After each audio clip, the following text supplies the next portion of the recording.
Hi welcome to మనం TV. నేను మీ కట్టా కార్తీక్. చంద్రబాబు గారి అరెస్ట్ మళ్ళా జరగబోతుందా? ఎందుకు నేను ఈ మాట అంటున్నానంటే, ఏపీ ఫైబర్ గ్రిడ్ కేసులో ఆ కేసు విషయంలో చంద్రబాబు గారు అప్లై చేసుకున్నటువంటి ముందస్తు బెయిల్ పిటిషన్ ఇవాళ సుప్రీంకోర్టులో విచారణ రాబోతుంది. టేబుల్ నెంబర్ 301గా నెంబర్ ఉంది. మధ్యాహ్నం 3 గంటల ప్రాంతంలో విచారణకు రాబోతుంది. ఈ కేసులో ముందస్తు బెయిల్‌ని హైకోర్టు ఇవ్వడానికి నిరాకరించింది. అందుకే చంద్రబాబు గారు సుప్రీంకోర్టులో దాని పిటిషన్ దాఖలు చేసుకోవడం జరిగింది. ఆ పిటిషన్ ఇవాళ విచారణకు వస్తుంది. నిజానికి నిన్న 17A విషయంలో చంద్రబాబు గారు తనకు పాజిటివ్‌గా తీర్పు వస్తుంది. తన మీద ఉన్నటువంటి స్కిల్ డెవలప్‌మెంట్ ఆటోమేటిక్‌గా క్రాష్ అవుతుంది. ఎఫ్ఐఆర్ క్రాష్ చేస్తే. దాని ప్రకారం మిగతా కేసులు కూడా తన మీద నుంచి వెళ్ళిపోతాయని చెప్పేసి చంద్రబాబు గారు ఆశించారు. కానీ చంద్రబాబు గారు ఆశించింది జరగలేదు. కాబట్టి జగన్ గారు చంద్రబాబు గారి అరెస్ట్ విషయంలో మరింత దూకుడు పెంచే అవకాశం ఉంది. మొత్తం చంద్రబాబు గారి మీద కేవలం 60 రోజుల కాలంలో 6 కేసులు జగన్ గారి ప్రభుత్వం పెట్టడం జరిగింది. ఇప్పుడు చంద్రబాబు గారు ఏ కేసుకి ఆ కేసు బెయిల్ తెచ్చుకోవాల్సిన పరిస్థితిలో పడ్డారు. ఇప్పుడు ఏపీ ఫైబర్ గ్రిడ్ కేసులో ముందస్తు బెయిల్ కోసం సుప్రీంకోర్టులో ఆ కేసు ఉంది. ఇవాళ విచారణకు రాబోతుంది. మరి సుప్రీంకోర్టులో కినక చంద్రబాబు గారికి అనుకూలంగా తీర్పు రాకపోతే, ముందస్తు బెయిల్ ఇవ్వడానికి కోర్టు నిరాకరిస్తే ఏం జరగబోతుంది? ఒకసారి అడ్వకేట్‌తో మాట్లాడే ప్రయత్నం చేద్దాం. ప్రముఖ హైకోర్టు అడ్వకేటు అరుణ్ గారికి నేను ఫోన్ చేస్తున్నాను. మనతో ఉన్నారు ప్రముఖ హైకోర్టు అడ్వకేటు అరుణ్ గారు ఉన్నారు. సార్ నమస్కారం సార్. నమస్తే అండి. సార్ ఏపీ ఫైబర్ గ్రిడ్ కేసులో ఇవాళ సుప్రీంకోర్టులో చంద్రబాబు గారి బెయిల్ పిటిషన్, ముందస్తు బెయిల్ పిటిషన్ ఇవాళ విచారణకు రాబోతూ ఉంది. సో ఆ విచారణలో హైకోర్టు ఇచ్చినట్టే సుప్రీంకోర్టు కూడా తీర్పు ఇస్తే, అంటే ముందస్తు బెయిల్ని నిరాకరిస్తే ఏం జరగబోతుంది? ఆబ్వియస్‌గా ముందస్తు బెయిల్ నిరాకరించిన పక్షంలో ఇన్వెస్టిగేషన్ ఏజెన్సీకి పై చేయి అయినట్టుంటది. వాళ్ళు కస్టడీలోకి తీసుకునే అవకాశం ఉంటది. అందుబాటులో లేకుండా పోవడం వేరు, ఇన్వెస్టిగేషన్ ఏజెన్సీకి సహకరించడం వేరు. Being ex CM he is to honour the honourable supreme court decision.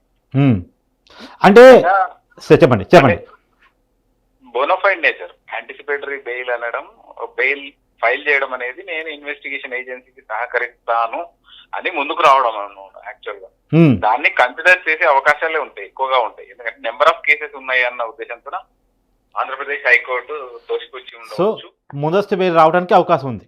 ముందస్తు బెయిల్ అనేది ఆ వ్యక్తి క్రెడిబిలిటీని, పాస్ట్ ని, బ్యాక్గ్రౌండ్ ని కన్సిడర్ చేసే అవకాశాలు ఉంటాయి. కాబట్టి 99% ఎప్పుడు కూడా సుప్రీంకోర్టు లాంటి ప్లేస్ లో యాంటిసిపేటరీ బెయిల్స్ అయితే డిస్మిస్ కాకపోవచ్చు. సార్ ఇంకొక విషయం, సరే ముందస్తు బెయిల్ రావచ్చు అనేది ఒకటి, రాకపోతే అంటే ఎందుకంటే నేను ఆ విషయాన్ని పర్టికులర్గా ఎందుకు అడుగుతున్నానంటే, నిన్నటి 17A విషయంలో supreme court difference of opinion judgement చూసాం మనం వాస్తవానికి. సో ఇప్పుడు ఒకవేళ ఫైబర్ గ్రిడ్ కేసులో కనుక నెగిటివ్ తీర్పు వచ్చేసి చంద్రబాబు గారికి ముందస్తు బెయిల్ రాకపోతే, గవర్నర్ గారి పర్మిషన్ తీసుకొని చంద్రబాబు గారిని అరెస్ట్ చేయాల్సిన అవసరం ఉంటుందా? గవర్నర్ గారి పర్మిషన్ అవసరం లేకుండా చంద్రబాబు గారిని అరెస్ట్ చేసే అవకాశం ఉంటుందా? 17A డిసైడే చేయలేదు యాక్చువల్ గా. అవును, రిమాండ్ డిసైడ్ చేసినప్పుడు ఆయన కస్టడీలోకి తీసుకున్న తర్వాత కర్నూలు జిల్లా నుంచి, నంద్యాల నుంచి పర్మిషన్ అనేది లేదు కాబట్టి బెయిలే ఫైల్ చేయలేదు. వాళ్ళు 10 రోజుల వరకు బెయిల్ పిటిషన్ కూడా ఫైల్ చేయలేదు లుత్రా గారు. కేవలం రిమాండ్ మాత్రమే డిస్ప్యూట్ చేయడం జరిగింది. గౌరవ సుప్రీంకోర్టు నిన్న వెలువరిచిన ఉత్తర్వుల్లో రిమాండ్ అనేది సహేతుకం అనడంతో పూర్తి స్థాయిలో చంద్రబాబు నాయుడు గారి పిటిషన్ అనేది ఫెయిల్ అయినట్టే. కేవలం 17A ప్రయర్ పర్మిషన్ మాత్రమే డిసైడ్ అవుతుంది. అది సుప్రీంకోర్టు చీఫ్ జస్టిస్ ముందుకు నివేదించడం జరిగింది. దాన్ని విస్తృత ధర్మాసనానికి ప్రశాంత్ భూషణ్ కేసుతో ట్యాగ్ చేస్తారా లేదా చూడాలి. 5 మంది జడ్జిలతో ముందు ఇప్పటికే అది పరిగణలో ఉంది, వాదనలు వింటూ ఉన్నారు. దానికి ట్యాగ్ చేసే అవకాశాలు ఉన్నాయి. పూర్తి స్థాయిలో నిన్నటి తీర్పు అనేది చంద్రబాబు నాయుడు గారికి వ్యతిరేకం. వాళ్ళు రిమాండ్ ఇల్లీగల్, ఏసీబీ కోర్టుకు పరిధి లేదు అన్నారు. కానీ రిమాండ్ అనేది సహేతుకమని సుప్రీంకోర్టు ఇద్దరు జడ్జిలు చెప్పారు. అవును అవును అవును సార్. అయితే సూటిగా చెప్పండి నాకు విషయం, ఫైబర్ గ్రిడ్ కేసులో ముందస్తు బెయిల్ చంద్రబాబు గారికి రాకపోతే, ఒకవేళ చంద్రబాబు గారి పిటిషన్ డిస్మిస్ చేస్తే, ఇప్పుడు గవర్నర్ గారి పర్మిషన్ అవసరం ఉంటుందా, అవసరం ఉండదా అరెస్ట్ చేయడానికి ఏపీసీఐడికి? ఇది ఫైబర్ గ్రిడ్ కేసులో తీసుకున్నారా లేదా అనే విషయం ఎవరికి తెలియదు. కాబట్టి తీసుకొని ఉంటే మాత్రం అద్భుతాలు అయితే జరగవు, 100% అద్భుతాలు జరగవు.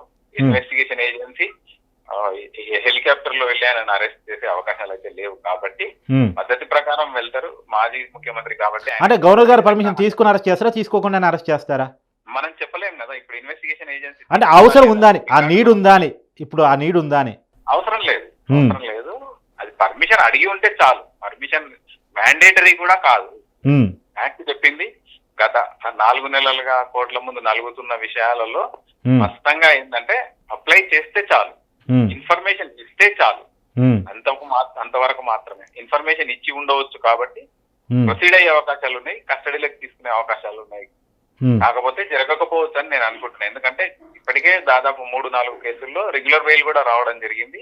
ఒక ఫైబర్ గ్రిడ్ కేసు మాత్రమే మిగిలి ఉంది కాబట్టి మిగతా ఇంకేమైనా కేసులు ఆల్రెడీ రిజిస్టర్ అయి ఉంటే చెప్పలేం. కానీ ఈ ఫైబర్ గ్రిడ్ కేసులో మాత్రం అద్భుతాలు అయితే జరగకపోవచ్చు. కస్టడీకి తీసుకునే అవకాశాలు, బెయిల్ పిటిషన్ డిస్మిస్ అయినా కూడా ఇన్వెస్టిగేషన్ ఏజెన్సీ నోటీసులు ఇచ్చి ఆయన పిలవచ్చు, ఎంక్వైరీకి సహకరించమని అడిగే అవకాశాలు అయితే ఉన్నాయి. ఓకే, థ్యాంక్ యూ అరుణ్ గారు. ఇది అడ్వకేట్స్ చెప్తున్నమాట. సుప్రీంకోర్టు కినక చంద్రబాబు గారి పిటిషన్ తోసిపుచ్చితే, ఒకవేళ చంద్రబాబు గారికి ముందస్తు బెయిల్ ఉంటే సరే, చంద్రబాబుని అరెస్ట్ చేయడానికి అవకాశం ఉండదు. కానీ చంద్రబాబు గారికి ముందస్తు బెయిల్ ఇవ్వకపోతే తను వేసినటువంటి పిటిషన్ని హైకోర్టు లెక్క డిస్మిస్ చేస్తే కనుక, ఖచ్చితంగా హైకోర్టు తీర్పును సమర్థిస్తే కనుక ఏపీసీఐడికి అవకాశం ఉంటుంది చంద్రబాబు గారిని అరెస్ట్ చేసుకునే అవకాశం. మరి అరెస్ట్ చేస్తారు లేదు అనేటువంటి విషయాన్ని మనం చెప్పలేము, అది ఏపీసీఐడి తీసుకోవాల్సిన డెసిషన్. కానీ సహజంగా ఏంటంటే చంద్రబాబు గారిని అరెస్ట్ చేయడానికి వాళ్ళు ఇష్టపడుతున్నారు.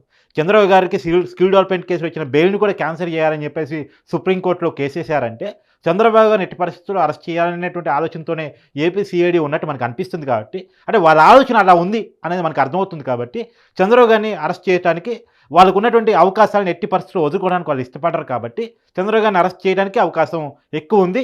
చంద్రబాబు గారికి ఫైబర్ కేసులో ముందస్తు బెయిల్ దక్కకపోతే, ఒక సుప్రీంకోర్టు ఆ తీర్పు చంద్రబాబు గారికి అనుకూలంగా లేకపోతే ఆ విధంగా జరిగే అవకాశం ఉంది. ఒకవేళ అన్ని కేసులు సంపాదించుకున్నట్టే చంద్రబాబు గారు ఈ కేసులో కూడా ముందస్తు బెయిల్ సంపాదించుకోగలిగితే అప్పుడు ఏబిసిఐడి ఏం చేయగలుగుతుంది? మరోసారి దీన్ని ఛాలెంజ్ చేస్తుందా, లేదు అంటే మరో కొత్త కేసు పెట్టి చంద్రబాబు గారిని అరెస్ట్ చేయడానికి ప్రయత్నం చేస్తుందా ఏంటి అనేది చూడాల్సి ఉంది.